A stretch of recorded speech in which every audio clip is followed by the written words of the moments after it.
ከአባት ቤት ስትወጣ አምነ የወጣው ዲግሪን አይደለም፣ እጅክ ላይ ካርታ ኖሮ አይደለም። ውጣ ሲልህ አምነ የወጣው ቃሉን ነው። አምነ የወጣው ደመናውን ነው። እና ካንተ የሚጠበቀው አርግ የተባልከው ማድረግ ብቻ ነው። የቀረው የቤት ስራ የሰማይ ነው።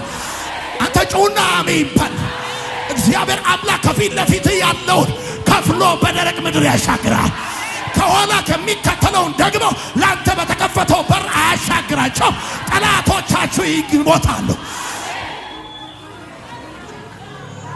አሜን ነው ወይ? መጠበቅ መዘናጋት አለ። እግዚአብሔር ማሰራት ነው። እግዚአብሔር ደግሞ ሲሰራው ይገርማል። ጎበዝ አናጺ ነው እሱ። የምድረ በዳ አናጺ ነው። ይሰራበታል፣ ይችልበታል። እንዴት ማበጀት እንዴት ማስተካከል እንዳለበት ይችልበታል። ይገርማል። እግዚአብሔር ስራን ሲሰራ ለቴስቲሞኒ እንዲመች አድርጎ እግዚአብሔር ስራን ሲሰራ የሚጻፍ